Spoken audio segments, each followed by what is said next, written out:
नमस्कार, स्वागत है आपका द न्यूज पर। मैं हूं आपके साथ शिप्रा सैनी।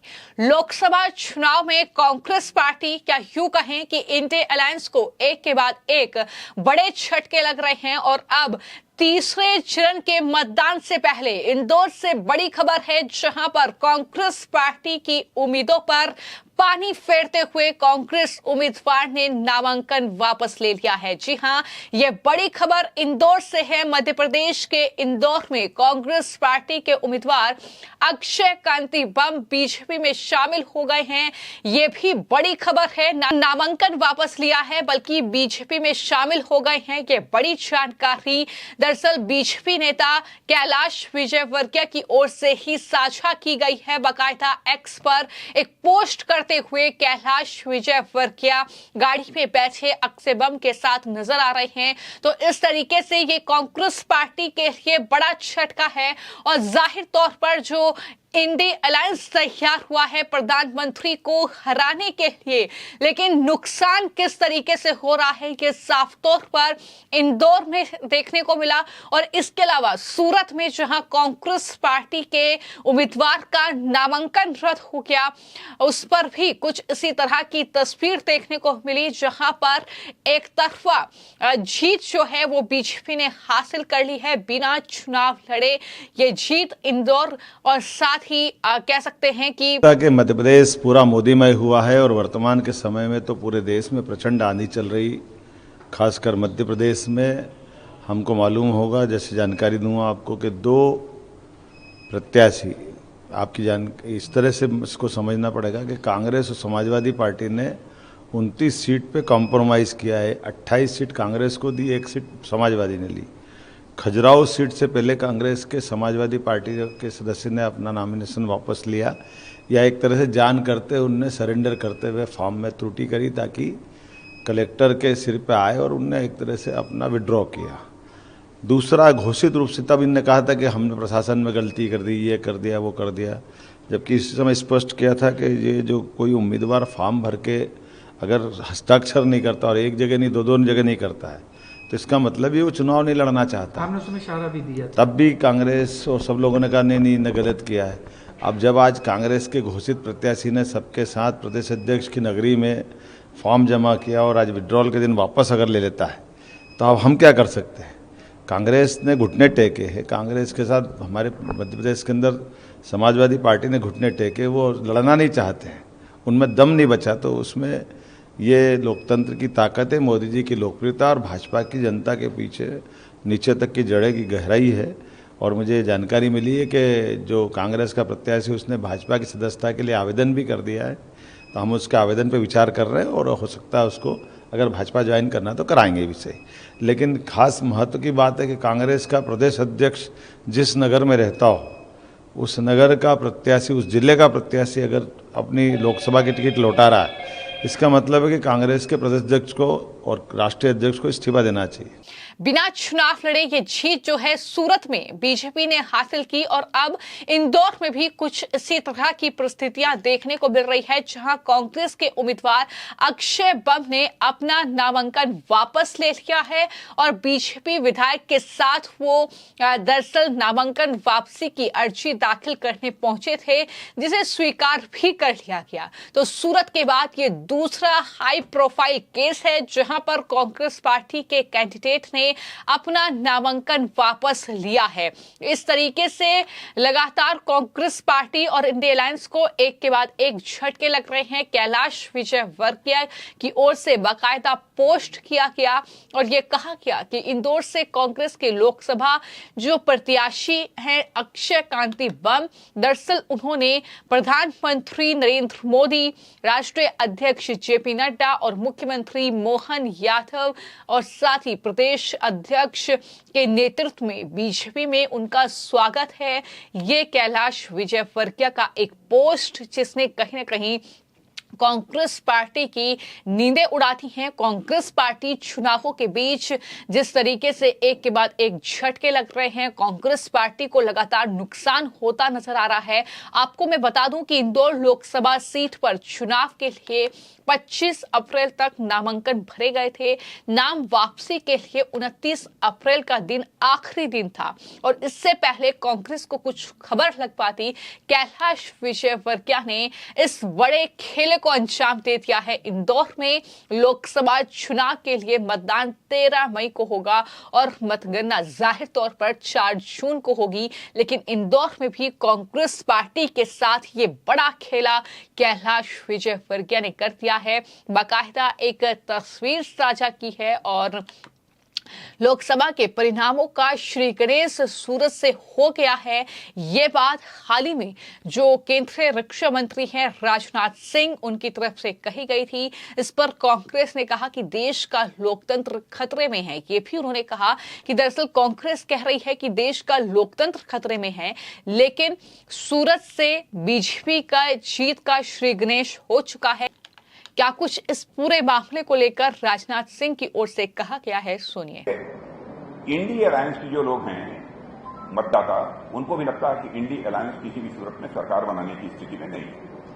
उनके अंदर हताशा और निराशा है। स्वाभाविक रूप से एक वोटिंग के प्रति एक जो इंथुजियाज्म होना चाहिए, उत्साह होना चाहिए, वह उत्साह उनके अंदर नहीं है। एक कारण तो यह भी है, एक कारण थोड़ा गर्मी का भी हो सकता है। देखिए, मैं जानता हूं कि जब भारत आजाद हुआ था, जब राज्यों के विलय का प्रश्न था, तो हमारे राजा महाराजा जो भी यहां के थे, सरदार वल्लभ भाई पटेल की अपील पर सबने अपने राज्य का बहुत ही सहर्ष विलय करने के लिए अपनी सहमति दी थी। मैंने वो संशय की सीट तो है उन लोगों के सामने। वह समझते हैं, उत्तर प्रदेश ही नहीं बल्कि सारे देश की जनता का मूड देख रहे हैं। फैसला तो बहुत पहले हो जाना चाहिए था यदि उनको लड़ना है, लेकिन आज तक वो फैसला नहीं कर पाए, अनिर्णय की स्थिति में। और मैं पहले से मैं आपको बतला दूं कि जो भी लड़ेगा कांग्रेस का, वहां से पराजित।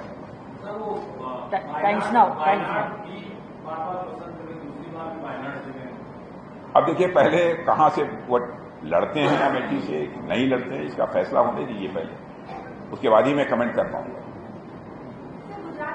तब मैं कहूंगा कि वायनाड के साथ क्या किया है उन्होंने।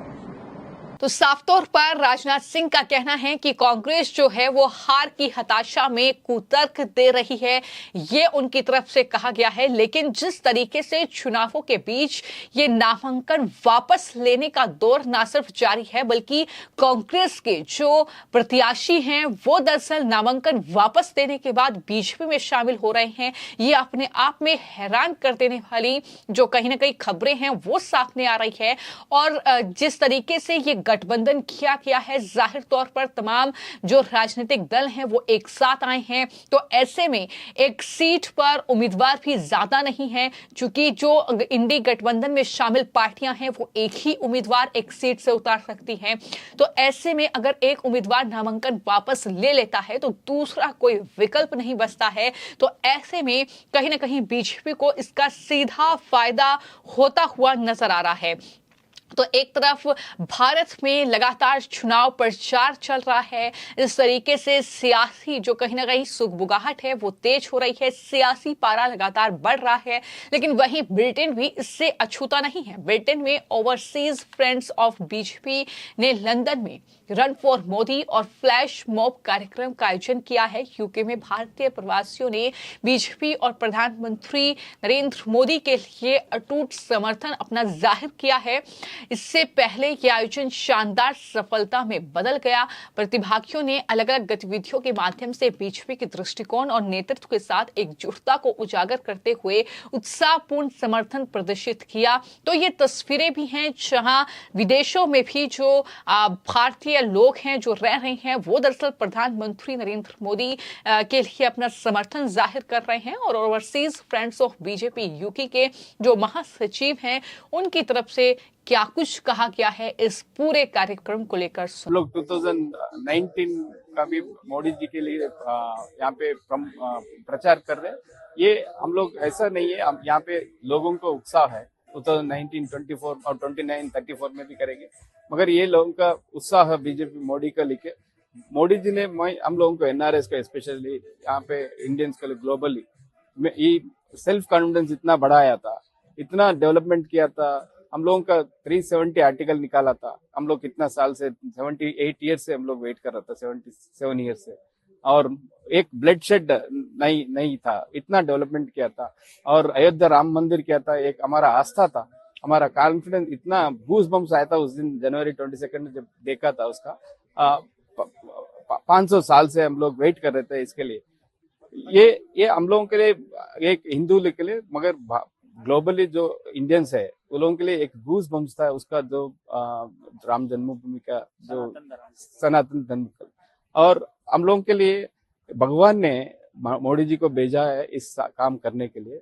अभी हम लोग अब की बार 400 पार निनाद लिया, वहाँ पे इंडियंस हम लोग जो उसका जो डेवलपमेंट और उसका ऑनेस्टी से लेके वहाँ पे इतना करप्शन कम किया, हम लोग वॉलंटरली आके उसको सपोर्ट कर रहे हैं। यहाँ पे आके हम लोग इतना देखिए, इतना बारिश है यहाँ पे, बारिश भी फिर इतना 400 लोग आया था पूरा मोदी जी के लिए रन करने के लिए। उसके बाद फ्लैश मॉब भी है और बहुत कुछ कार्यक्रम हम लोग कर रहे हैं यहाँ पे। कवि सम्मेलन किया था लास्ट वीक और कार रैलीज किया था यहाँ पे बहुत डिफरेंट सिटीज में। और नेक्स्ट सैरथन बोल के एक काम प्रोग्राम कर रहे हैं महिला, और स्कूटर रैली है और बहुत कुछ प्रोग्राम्स है। और नेक्स्ट कार रैली से और टेम्पल्स में सुंदराकांड भी पड़ा है। इतना जोर से डिफरेंट स्टेट्स वाले यहाँ पे अभी देखे तो 400 लोग हैं वहाँ पे, केरला से लेके कश्मीर तक और ईस्ट असम से लेके गुजरात राजस्थान तक सब लोग इसमें इन्वॉल्व है। ऐसा नहीं, मोदी जी का प्यार ग्लोबली है और हर एक स्टेट में हर एक महिला भी है, बच्चे भी है। From overseas friend of BJP UK, we organized one march starting from Westminster Pier to ending at the Tower Bridge in London. This London Bridge you can see at the back end. With this march of around 4 to 5 kilometers, where around 500 plus participants we had today. The purpose of the march was to generate the awareness, to create the support for Modi ji back in India. The general election is happening. Why we are doing the march here? And because we cannot vote to Modi ji, but we can support Modi ji, and that support is bigger than the vote, as you usually say that. So we are generating that support for Modi ji back in India so that he can get re-elected again in 2024.